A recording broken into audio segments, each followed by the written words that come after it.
Saudara, Komisi 3 DPR melakukan uji kelayakan dan kepatutan atau fit and proper test kepada 10 calon pimpinan Komisi Pemberantasan Korupsi.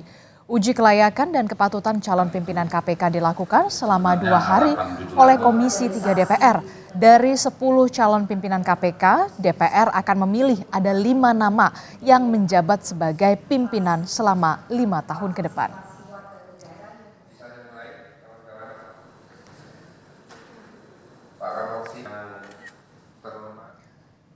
Dan ke-10 calon pimpinan KPK juga menyampaikan pernyataannya ke Komisi 3 DPR. Berikut sedikit kiprah dan yang menjadi sorotan dan fit and proper test Capim KPK.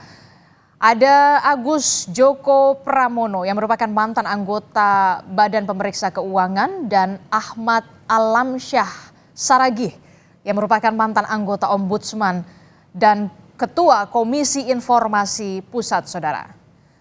Agus Joko Pramono menyoroti aturan standar penghitungan kerugian ekonomi negara harus dibuat model dan standarisasi. Sementara Ahmad Alamsyah Saragih menyoroti soal kolaborasi KPK dengan Polri serta Kejaksaan.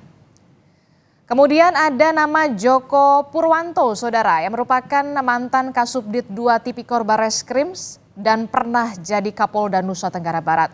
Kemudian ada Fitroh Rohhayanto yang pernah jadi Direktur Penuntutan KPK pada 2019 namun mundur pada 2023. Dalam fit and proper test, Joko Purwanto menyoroti lembaga anti rasuah hanya fokus menangani korupsi berskala besar dan strategis.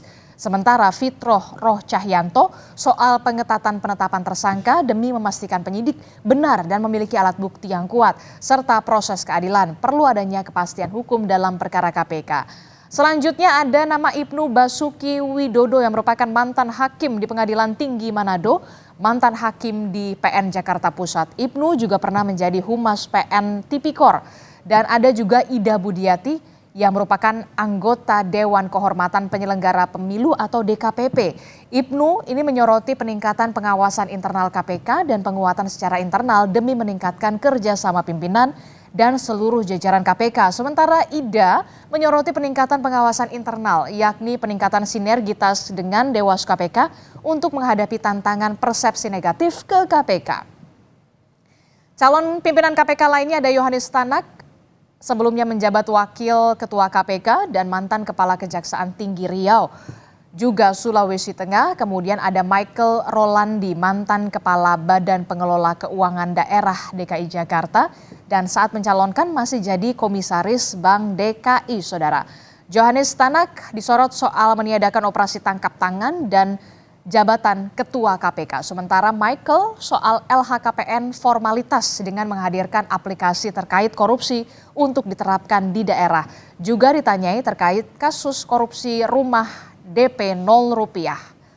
Berikutnya, Saudara, ada nama Pungki Indarti yang kita tahu merupakan Komisioner Kompolnas periode 2020 hingga 2024, serta ada nama Setio Budianto yang pernah menjadi mantan Kapolda Sulawesi Utara, Direktur Penyidikan KPK. Saat ini masih menjabat sebagai Inspektur Jenderal Kementerian Pertanian atau Kementan RI. Pungki, Saudara, menyebut soal integritas KPK terkait dengan krisis kepercayaan kepada KPK terjadi karena integritas para pimpinan ini bermasalah, juga soal pengembalian kerugian negara. Sementara Setio mendukung revisi 2 pasal Tipikor yang dinilai menuai polemik dan layak diuji materi ke MK. Juga soal meniadakan lift untuk atasan dan operasi tangkap tangan harus selektif. Hari ini, Saudara, fit and proper test terhadap pimpinan KPK masih akan dilakukan oleh Komisi 3 DPR. Lebih lengkapnya kita akan tanyakan langsung pada jurnalis Kompas TV. Sudah ada Niko Anggriawan di Kompleks DPR RI. Niko, selamat pagi Niko. Niko, dari ke-10 nama calon pimpinan KPK yang sudah tadi saya sebutkan, siapa sebenarnya calon yang paling terkuat mengemuka di Komisi 3 DPR RI untuk bisa dipilih sebagai Dewan Pengawas dan juga calon pimpinan KPK?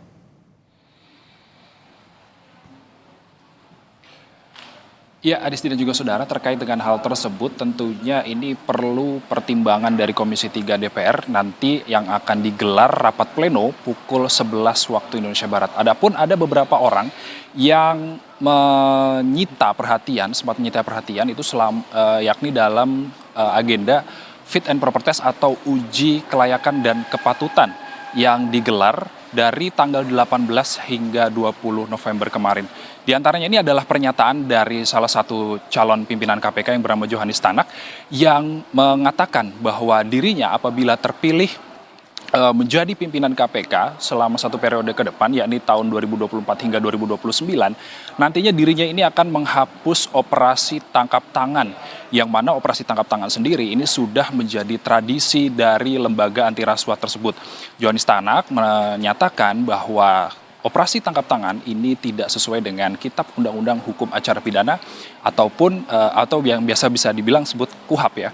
Lalu kemudian Johannes Tanak ini menyatakan bahwa seharusnya apabila diadakan operasi tangkap tangan, maka seketika itu juga harus ada tersangka dan juga langsung dilakukan penangkapan. Dan kemudian untuk Dewan Pengawas sendiri ada pernyataan yang menarik, yakni dari calon Dewan Pengawas yang bernama Gus Rizal, bahwa calon Dewan Pengawas Gus Rizal ini berpendapat atau setuju bahwa harus ada Dewan Pengawas KPK ini harus mempunyai kewenangan yang disegani oleh insan KPK termasuk ketua KPK itu sendiri. Dan juga Gus Rizal ini setuju Undang-Undang KPK direvisi dengan penambahan kewenangan untuk Dewan Pengawas KPK. Dan untuk rencana dari hasil pengumuman fit and proper test atau uji kelayakan dan kepatutan calon pimpinan KPK ini rencananya akan dilakukan hari ini. Itu berdasarkan pernyataan dari Wakil Ketua Komisi 3 DPR Ahmad Syahroni.